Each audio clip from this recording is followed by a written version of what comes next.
আ- আজ আমি নিয়ে চলে এসেছি একটা সম্পূর্ণ নতুন ব্লগ নিয়ে। আশা করি আজকে ব্লগটা আপনাদের খুব ভালো লাগবে। আমরা চলে গেছিলাম 1 জানুয়ারি বাঁকুড়াতে কল্পতরু উৎসব উদযাপনের জন্য। হ্যাঁ বন্ধুরা, এই কল্পতরু উৎসব বেলুড় মঠ, কাশীপুর, জয়রামবাটি, দক্ষিণেশ্বর সব জায়গায় পালিত হয়। আমরা যেখানে গেছিলাম ওখানে এই উৎসব 4 দিন ধরে পালিত হয়। পুরো 4 দিন এই অনুষ্ঠানের সূচি আগের থেকে ঠিক করা থাকে। আজ আমি আপনাদের বলবো কল্পতরু উৎসব কেন পালিত হয়। শ্রী শ্রী রামকৃষ্ণ পরমহংসদেব 1886 সালে 16ই আগস্ট ইহলোক ত্যাগ করেন।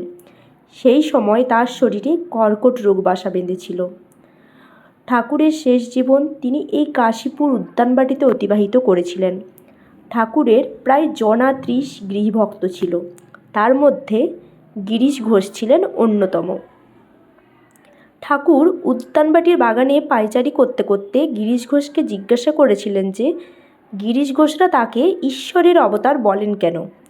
তার উত্তরে গিরিশ ঘোষ বলেন, এ প্রশ্নের যথাযথ উত্তর কী দেবেন। তার মতো এক তুচ্ছ ব্যক্তি যার মহিমা অপরিসীম। সেই দিন সেই সময় শ্রীরামকৃষ্ণদেবের ভাব সমাধি হয়। তিনি ভক্তদের আশীর্বাদ করেন সকলে চৈতন্য হোক বলে। ভক্তরা চেঁচিয়ে বলে ওঠে, আজ ঠাকুর কল্পতরু হয়েছেন। সেই থেকে এই উৎসবের শুরু। ঠাকুর চেয়েছিলেন ভক্তদের মধ্যে আধ্যাত্মিক চেতনা জাগ্রত হোক, তারা অন্ধকার থেকে আলোর দিকে মুক্তির পথ খুঁজে পান।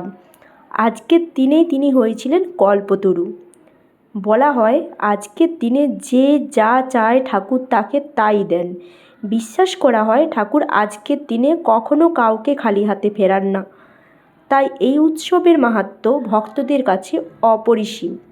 প্রতি বছর 1 জানুয়ারিতে এই উৎসব পালিত হয়ে থাকে। এবছরও তার ব্যতিক্রম নয়। দিকে দিকে ধ্বনিত হচ্ছে জয় শ্রীরামকৃষ্ণ। উদ্যানবাটিতে রাত থেকেই ঢল নেমেছে ভক্তদের।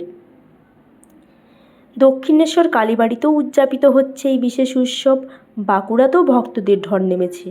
এখানে 4 দিন ধরে চলে গান, নাচ, সাংস্কৃতিক অনুষ্ঠান, যাত্রাপালা, নাটক, আবৃত্তি, পুতুল নাচ, গীতিনাট্য, খেলাধুলা কম্পিটিশন সব মিলিয়ে বন্ধুরা আমরা এই দিনগুলো খুব ভালো এনজয় করেছি। এখানে লাস্ট দিন 4 থেকে 5 হাজার মানুষদের খিচুড়ি ভোগের আয়োজন করা হয়। তো বন্ধুরা, আপনারা চাইলে একবার এখানে এসে ঘুরে যেতেই পারেন।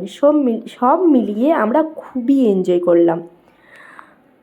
তো বন্ধুরা, আজকের দিন আসি, টাটা, বাই বাই, ভালো থাকবেন সবাই।